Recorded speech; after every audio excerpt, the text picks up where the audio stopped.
Bamboo chicken biryani. बहुत पहले quintal देश पर राजा विक्रम सिम्हा का शासन था। उसके शासन में प्रजा बहुत सुखी से जी रहे थे।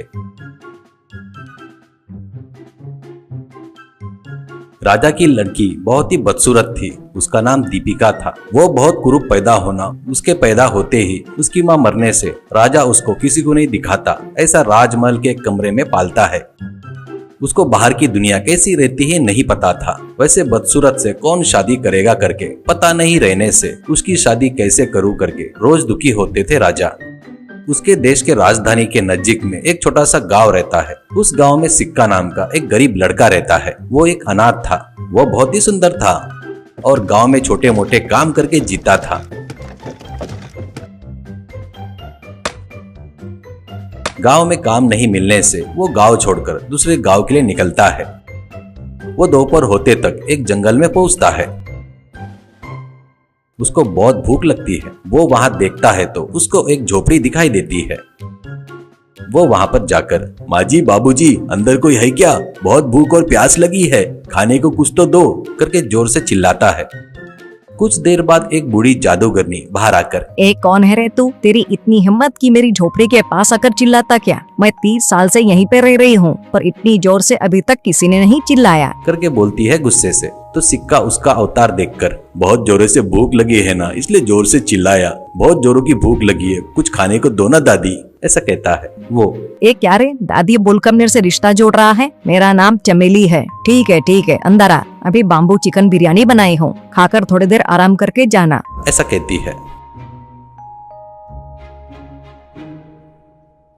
अंदर चमेली उसको प्लेट में बाम्बू चिकन बिरयानी देती है। वो फटाफट खाकर, वाह, बहुत ही स्वादिष्ट है दादी, सच में तुम्हारे हाथों में जादू है, ऐसा कहती है। चमेली उसके बातों से बहुत खुश होती है।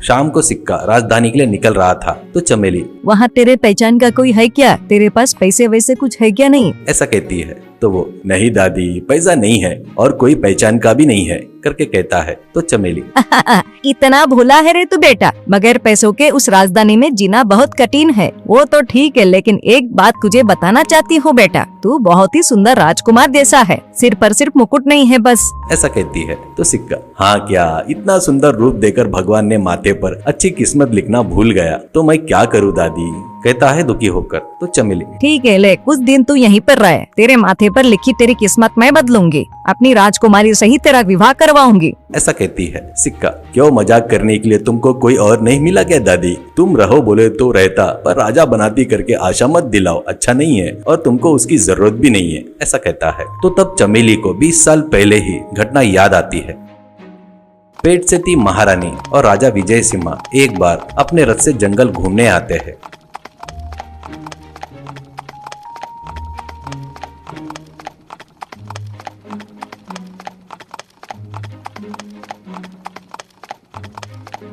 उनका रथ बराबर चमेली के झोपड़ी के पास पहुंचने वाला था। तब एक पेड़ के ऊपर से एक चीता रथ के ऊपर कूदता है। विजय सिम्हा उस चीते से लड़कर उसको भगा देते हैं।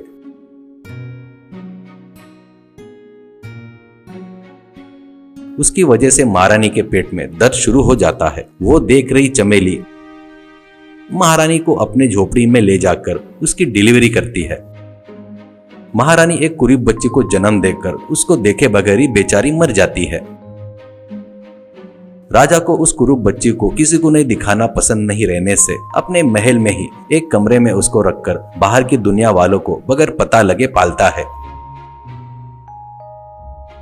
वो कुरूप बच्ची अभी जवान होकर उसकी शादी करना राजा की बड़ी समस्या बन गई थी। उसकी डिलीवरी की इसलिए चमेली कभी कभी राजमहल में जाकर राजकुमारी से मिलती थी। फिर वो उस घटना से बाहर आकर चमेली, मैं सच कह रही हूँ सिक्का, तेरी शादी राजकुमारी से करने की जिम्मेदारी मेरी है, मुझ पर विश्वास कर, ऐसा कहती है। सिक्का को उस पर विश्वास नहीं होता, फिर भी उससे, ठीक है वैसा ही करो दादी, अगले दिन सुबह ही चमेली पिंजरे में एक तोते को लेकर राजा के पास आती है। तो राजा, क्या है चमेली, कैसी हो, तोता क्यों लाई हो, ऐसा कहता है। तो चमेली, पिछली बार आई थी तब रानी दीपिका तोता चाहिए करके बोली थी महाराज, इसलिए लाई हूँ करके झूठ बोलती है।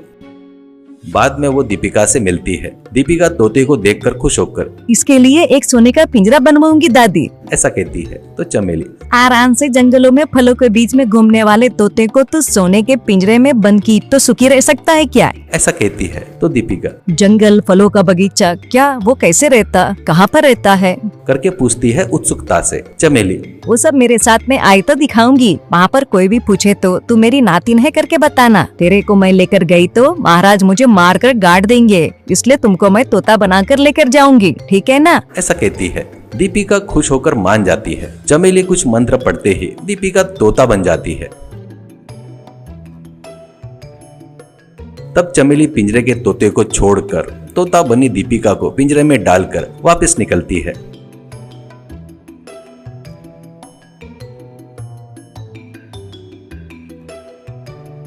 वो झोपड़ी के पास पहुंचते तक शाम हो जाती है।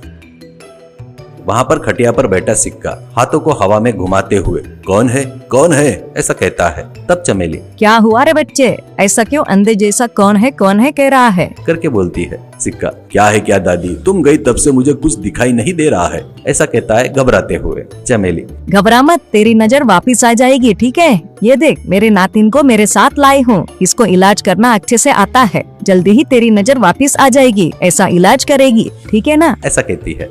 बाद में चमेली दीपिका के बाजू में ले जाकर कुछ मंत्र पढ़कर तोते को दीपिका में बदलकर इसकी आंखों की रोशनी चली गई है, इसके आंखों पर ये लेप लगा, मुझे कुछ काम है करके उसको एक छोटे से बर्तन में लेप देती है।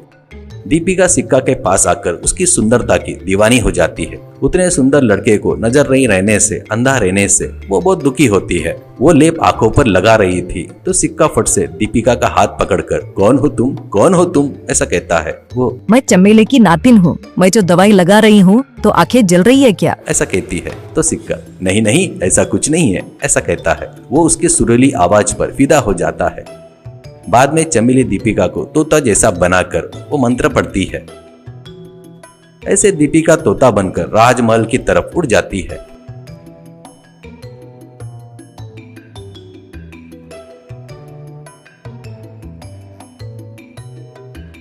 उस तरह वो रोज तोता बनकर सिक्का के पास आना, वहां उसके आंखों पर दवाई लगाना, वापिस तोता बनकर उड़ जाना चलता रहता है।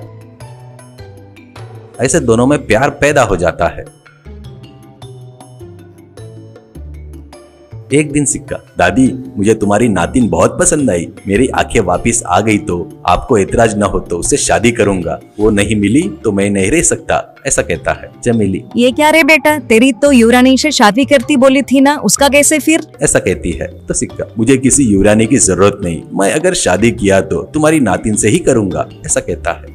अगले दिन चमेली दीपिका को सिक्का के दिल की बात बताती है। दीपिका, उतने सुंदर युवक को कुरूप लड़की नहीं पचेगी दादी, ऐसा कहती है दुखी होकर। चमेली, उसकी नजर वापिस आएगी करके डर रही हो ना, ऐसा कहती है। तो दीपिका, ये क्या कह रही हो दादी, उसको आंखों से नहीं दिखा तो क्या हुआ, मुझे तो दिख रहा है ना, ऐसा कहती है। चमेली खुश होकर, तुम दोनों एक दूसरे को इतना पसंद कर रहे हो तो छुपाती क्यों हो, राज्य के लिए नहीं, तुझे तेरे खुद के पसंद करने वाले के लिए राह देख रहे हैं ना तेरे पिताजी, वो तो सिक्का क्यों नहीं हो सकता है, अब उसको आंखों से सब दिख जाएगा, ऐसा कहती है। दीपिका बहुत खुश होती है। बाद में चमेली, सिक्का मेरी नातिन ने तुझसे शादी करने के लिए मान गई, तेरी होने वाली पत्नी को देख करके उसकी आंखों पर हाथ घुमाकर मंत्र मारती है। उसकी नजर वापस आ जाती है। वो, वाह मेरी नजर वापस आ गई करके दीपिका को देखकर फट से सिर झुका लेता है। तो चमेली, क्यों, क्या हुआ, मेरी नातिन की सूरत तुझे पसंद नहीं आई क्या, ऐसा कहती है। तो वो, दादी तेरी नातिन बोले तो मेरी जान है, पर उसका रूप कहकर थोड़ा मायूस होता है। तो चमेली तुरंत एक छोटा सा आईना उसको देती है। तो वो उसको देखते ही वो भी कुरूप में बदल जाता है। तो चमेली, सिक्का अब मेरी नातिन की और तेरी जोड़ी बराबर है ना, ऐसा कहती है। सिक्का, दादी मुझे अकल आ गई, मेरी मूर्खता को भगा दी, ये शादी मैं दिल से मानता हूँ, ऐसा कहता है। चमेली हंसकर दोनों को 2 हार देकर बदल लो कहती है। सिक्का दीपिका के गले में हार डालते ही वो बहुत अप्सरा जैसी सुंदर बन जाती है। वो आश्चर्य से सिक्का के गले में हार डालते ही वो मामूली पहले जैसा बन जाता है। बाद में चमेली से जो हुआ वो सुनकर राजा बहुत खुश होकर चमेली को कृतज्ञता व्यक्त करता है। बाद में सिक्का को राजा बना देता है। ऐसे सिक्का और दीपिका बहुत खुशी से जीते हैं।